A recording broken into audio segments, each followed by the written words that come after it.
বনি, হ্যাঁ বল। এই মালগুলো একটু সাইকেলে তুলে দে তো। ভাঙা জিনিসগুলো নিয়ে তুই কোথায় যাবি?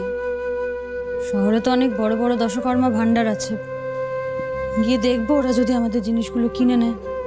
আর ওদের যদি আমার হাতের কাজ একেবারেই ভালো না লাগে তাহলে না হয় ওদের দোকানে আমি কদিন কাজ করে দেবো। এই জিনিসগুলো বিক্রি করে টাকাটা আনতে হবে বনি, নাহলে দোকানটা সারাতে পারবো না। তুই এগুলো তুলে রাখ একটু সাইকেলে, আমি ব্যাগটা নিয়ে আসি। এমনিতেই দ্যুতির জন্যে খড়ির অনেক অপমান হয়েছে, অনেক অসম্মান ওকে সহ্য করতে হয়েছে। এখন যদি খড়ি এ বাড়িতেই থাকে আর পাওনাদার যদি কোনোদিন এসে পড়ে তাহলে সবটা জেনে মেয়েটা আরও কষ্ট পাবে। আমাদের দুঃখের বোঝা টানতে টানতে মেয়েটার পুরো জীবনটাই তো নষ্ট হয়ে যাবে।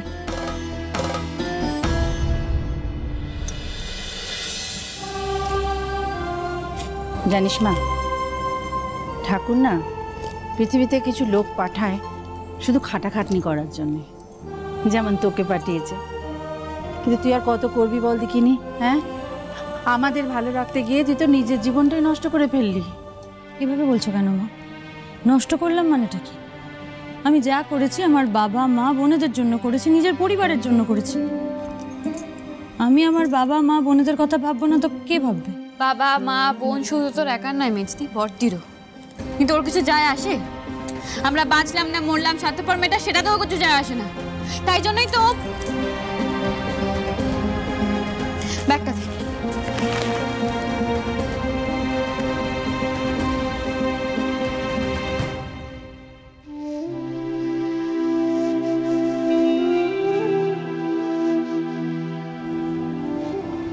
আমি তো জানি এ বাড়িতে আমরা বাবা মা হয়ে যে দায়িত্ব পালন করতে পারিনি, তুই মেয়ে হয়ে তা করেছিস। সংসারের জোয়াল নিজের কাঁধে তুলে নিয়েছিস। এই যে দোকান যখন ভাঙচুর হলো আমরা কি করেছি বলতো? শুধু হা হুতাশ করেছি, কিন্তু হাত পা গুটিয়ে তো বসে থেকেছি, কিছু তো করিনি। কিন্তু তুই সারা রাত জেগে সব জিনিসপত্র আবার জড়ো করেছিস, দু চোখের পাতা এক করিসনি। আর না মা, এবার থাম, থেমে যা। আমি বলি কি মা, তো তুই ফিরে যা, তোর শ্বশুর বাড়িতে ফিরে যা। এই অভাবের মধ্যে এই কষ্টের মধ্যে তোকে থাকতে হবে না, চলে যা। আমরা আমাদেরটুকু যেভাবে হোক জুটিয়ে নেবো। বনি আছে তো, বনি তো এখন বড় হয়েছে, ও করবে এখন। অনেক মেয়েরা তো আছে এখন পড়াশোনার পাশাপাশি চাকরি বাকরিও করে, বনিও তেমনটি করবে। আর আমি তো একেবারে এ হয়ে যায়নি, আমি তো পারি, এখনো পারি, সেলাই টেলাই করতে পারি। আমি কোনো সেলাইয়ের দোকানে কাজ জুটিয়ে নেবো এখন। এসব কি বলছো? একদম ঠিক বলছি না, চলে যা।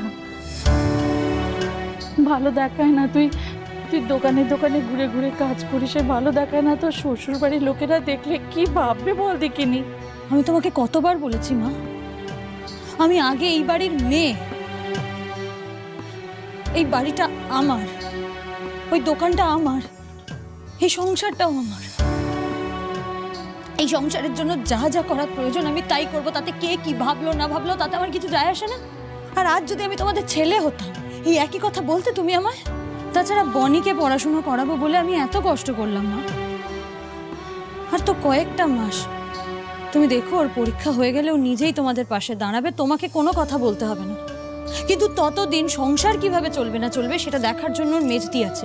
এই নিয়ে আমি বনিকে কিচ্ছু ভাবতে দিতে পারবো না এখন। কিন্তু তুই আমাদের কষ্ট দিবি না বলে নিজে অন্য দোকানে গিয়ে কাজ করবি, তাতে কি হয়েছে বনি? সংসারটা তো চালাতে হবে। বড় হয়েছিস তো, বোঝ একটু আমার কাছে, এছাড়া আর কোনো উপায় নেই। আর ওই সিংহ রায়ের পরিবারের একজনকে তো আমাকে দেখিয়ে দিতেই হবে যে খড়িকে হারানো এত সহজ নয়। খড়ি আগেও কোনোদিনও হারেনি আর ভবিষ্যতেও হারবে না।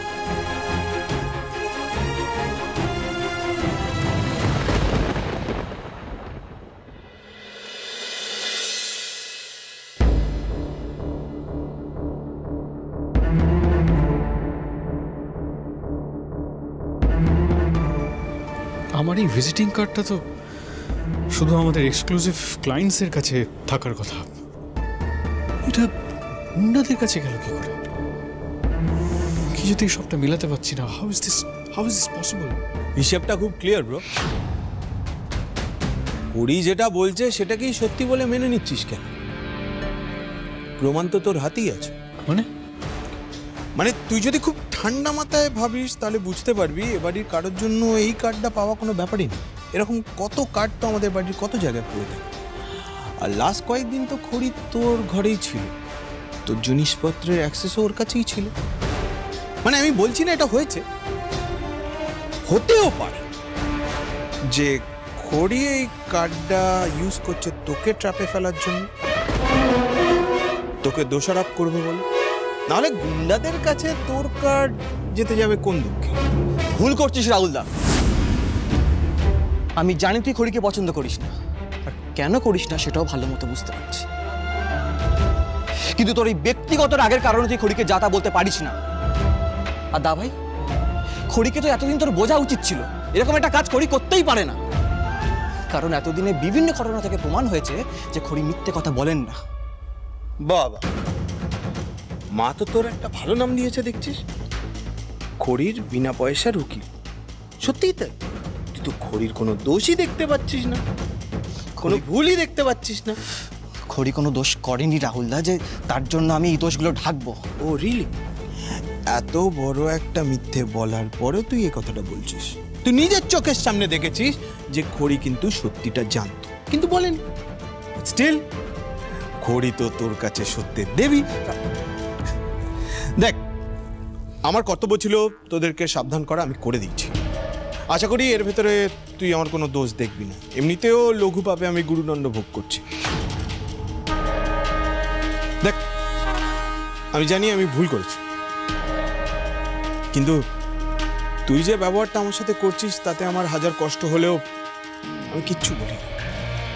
আমি সবটা মেনে নিয়েছি, কারণ আমি জানতাম বাইরের কোনো মেয়ে এসে ভাইদের সম্পর্কে বিষ ঢাললে কি হতে পারে, সেটাই আমি চোখের সামনে এখন দেখতে পাচ্ছি। তোর মনে আছে ছোটবেলায় দাদু যখন আমাদের তিন ভাইকে ডাকতো, দাদু ভাইরা এসো, আমরা তিন ভাই কাঁধে কাঁধ মিলিয়ে একসাথে দাদুর কাছে যেতাম। এখন একটার পর একটা ঘটনায় আমি এটা বুঝে গেছি, কাক যতই ময়ূরের পালক লাগাক না কেন, কাক কখনো ময়ূর হয় না। আমার অবস্থাটাও হয়েছে ওই কাকের মতো। আমি এবাড়ির ছেলে হয়েও এবাড়ির কেউ না, আর এটা মেনে নেওয়া ছাড়া আমার কাছে কোনো উপায়ও নেই। আমি আসি। দাঁড়া না, কাল তুই কোথায় গেছিলি?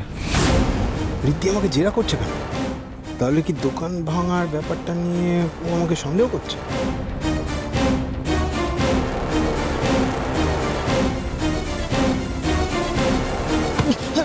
সরি দাদা। না মানে ওই একটা কাজে। দুতির কাছে শুনলাম তুই নাকি কাজ খুঁজতে গেছিলি। কি করব বল? না আছে আমার কাছে ব্যবসা, না আছে আমার কাছে সম্পত্তির অধিকার। মিথ্যে বলে হলেও দুতি তো আমাকে বিয়ে করেছে বল, ওর প্রতি তো আমার একটা কর্তব্য আছে। আমার মা আছে, বোন আছে, হিসেব মতো ওরাও তো এবাড়ির কেউ না, ওদের তো একটা ভবিষ্যৎ আছে। আর আমি ছাড়া ওদের কে আছে বল? তুই চাইলে আমাদের নতুন কোম্পানি সিংহরায় সিলভার্স জয়েন করতে পারিস।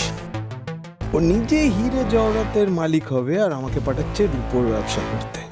আচ্ছা, থ্যাংক ইউ। আমি জানতাম তুই আমাকে ক্ষমা করে দিবি। প্রশ্নটা ক্ষমা করে দেবার নয়, আমি চাই না এই বাড়ির ছেলে অন্য কোথাও গিয়ে কাজ খুঁজুক, লুকস ব্যাড। তাই তোকে একটা চান্স দিচ্ছি, তবে মনে রাখিস মানুষের জীবনে সেকেন্ড চান্স কিন্তু বারবার আসে না।